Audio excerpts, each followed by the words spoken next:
أعوذ بالله من الشيطان الرجيم. بسم الله الرحمن الرحيم. Assalamu alaikum wa rahmatullahi wa barakatuh. Today, in the tradition which we want to reflect upon, comes to us from the commander of the faithful, Imam Ali, may God's peace and blessings be upon him, in which he offers a very stern warning and reminder to a specific group of individuals. Now again, some of these traditions that we are going through may not apply to each and every one of us, especially today, but they obviously do apply to a segment of our society, of our community, and we may find ourselves one day being in a position to read and reflect and implement such traditions within our day-to-day lives. In today's tradition, the commander of the faithful is addressing the merchants, the people involved in business, people who have their own companies, their own businesses, who are working, who are employing others. And he gives us a very important reminder of how we conduct our business. And he states the following: O merchants, knowledge of trading laws first, then the trade itself. Knowledge first, then trade. Knowledge first, then trade. We see in the traditions of the Prophet and his noble family, may God's peace and blessings be upon all of them, that whenever they want to emphasize a point, put a complete distinction and emphasis on something, they tend to repeat it at least 3 times.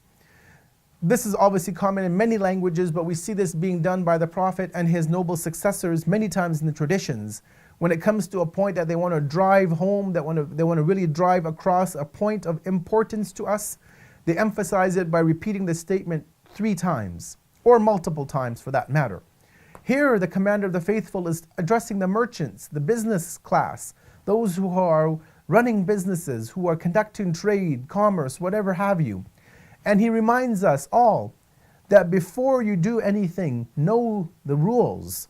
Before you go forth to be a businessman or businesswoman, know the rulings. Before you go forth to do anything in life, know the rulings of that particular thing that you want to do. Now this can be understood in multiple ways. One obviously is the rules of the country. And when we live in the countries that we live in, we tend to follow all of the rules. If we want to open up a business, we'll apply for the business license, we'll do the name search, we'll register or incorporate.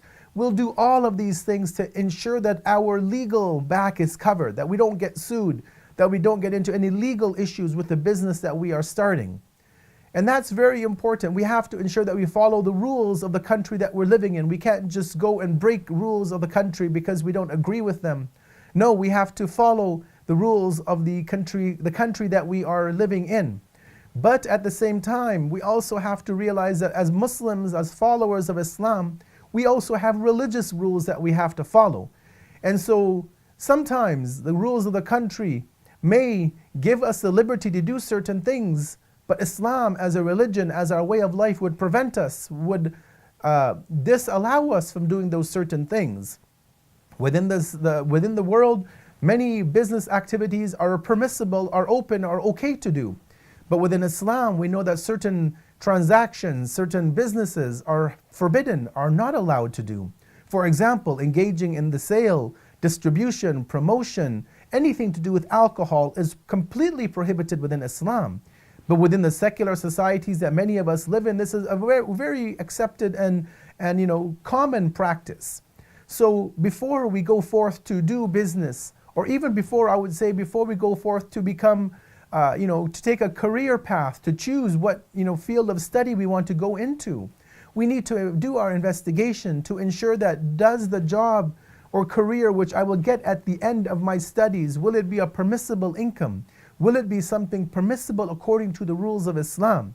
And if it doesn't fall within that criteria, within that bucket of permissibility from the religious perspective, then as a community, as believers, as individuals, we have to refrain from that action, and we have to look towards another way of gaining income, another avenue to take in our studies, so that we ensure that our life in this temporal world is in place, in line with the religion of Islam that each and every one of us profess. Wassalamu alaikum wa rahmatullahi wa barakatuh.